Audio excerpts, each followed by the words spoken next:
Ronald Acuña Jr. is fresh off one of the greatest seasons in MLB history, 41 homers, 73 steals. Nothing like that has even come close to being done.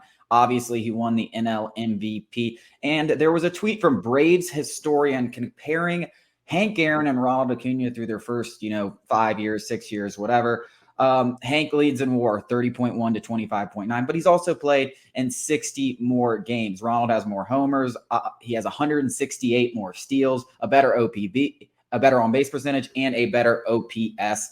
And it's kind of amazing. They both have one championship. They both have 4 All-Star appearances, and they both have one MVP award.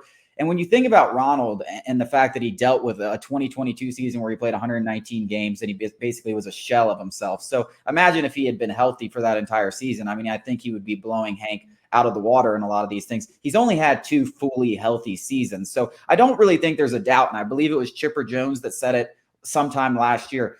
Acuña is the most talented player to ever suit up for the Atlanta Braves. But what made Hank Aaron so ridiculously good is the fact that he played for 22 seasons. He made 21 All-Star games. He was the epitome of consistency, and he played over 112 games in all of those seasons. So he was healthy. He was consistent. It's something that kind of longevity, I don't know if it ever will be matched. Ronald Acuña would basically have to have an MVP season for 15 more years to get to what Hank's accomplished. By the way, shout out, and this was not done on purpose, it is Hank Aaron's birthday today. RIP, the GOAT.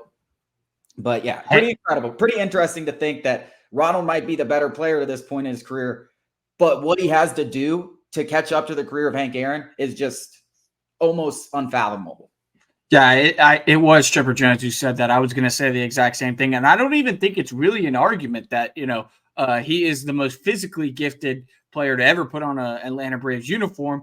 And you did just see across the 2023 campaign just how special he could be, Ronald Acuña Jr., when the game started to slow down in between his ears. I mean, his strikeout rate fell by half, his walk rate increased, the plate discipline, you saw it, just tangible proof that the game is slowing down for Ronald Acuña Jr. He's only like 25 or 26 years old. Obviously, the sky is the limit for him. But this is a very similar, I don't know why this just popped in my head, and I'm going to go apples to oranges here, very similar kind of argument to Tom Brady and Patrick Mahomes, where I know apples to oranges, where Tom Brady is obviously the GOAT. Hank is obviously the home run king. He's the GOAT. But there's no arguing that Patrick Mahomes is more talented than Tom Brady and vice versa. The only thing that's standing in Ronald Acuña Jr.'s way and Patrick Mahomes, is the fact that you do have to stay healthy for more than 2 decades while your talent, or at least your production, does not drop off in any way, shape, or form. That is what makes Hank Aaron and Tom Brady so special. It's a very lofty goal to have, but in terms of possibilities of really staying healthy, and it's not only staying healthy, it's the fact that your production doesn't fall off. And as we've seen, Ronald Acuña has dealt with injuries throughout his career thus far. Yeah, I mean, if there's one thing that's really plagued Acuña, it's been injuries. I mean, literally, he's had 2 seasons where he's played a full season's worth of games out of 6. So, and obviously one of those seasons was the COVID year, so you don't really count that. So it's really 2 out of 5. But yeah, that's been a problem. Hank played 112 games for 22 consecutive seasons and made 21 All-Star games. MLB leader in total bases, RBIs, the real home run king. Like, it's just incredible the amount of consistency. With that being said, I mean, you want to talk about peaks and valleys and just who's better.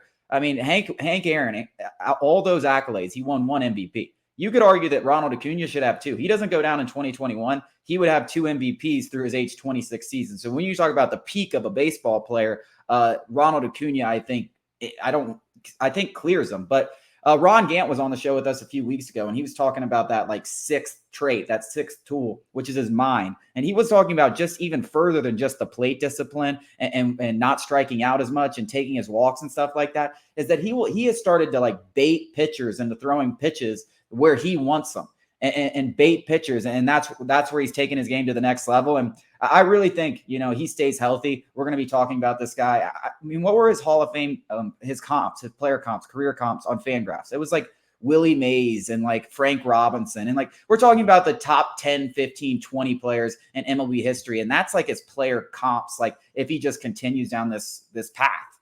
Yeah, I mean the potential, he's oozing with potential, and there is no slowing him down. That's the crazy thing. At these kind of athletes are just once in a generation, and we hope and pray that he stays healthy, because like you said, Chase, the only way this guy doesn't reach all-time heights is injuries. It's not a question of if he could reach those heights. It's just about the fashion in which he does it if he does stay healthy. This isn't like an argument. This isn't like a will he reach the Hall of Fame? No, he's a first ballot Hall of Famer if he stays healthy. There's no arguing it. Yeah. I mean, you could say that about very few players in this league. Very few. I would say maybe two players I would say that about right now, and it's Juan Soto and Ronald Acuña Jr. Like as long as those two guys stay healthy, their trajectories are well into the Hall of Fame. I mean, they're already. I mean, you look at what it takes to become a Hall of Famer, like maybe like 50 to 60 WAR. Ronald Acuña is halfway there, and we're talking about a guy who's 26 years old and has missed basically an entire season because of injury. So, I mean, the guy is to say superstar. I think you're really selling him short. I really genuinely believe even saying a Hall of Fame. I know it sounds crazy. Like I'm saying, no, this guy has like all-time great potential. Like the 10, 15 guys that you talk about that changed the game. And you saw what he did last year, 40-70. I mean, they might have to change the rules back just so this guy can stop swiping backs. Yeah, and on top of that, I say it all the time that Ronald Acuña Jr. is your favorite player's favorite player.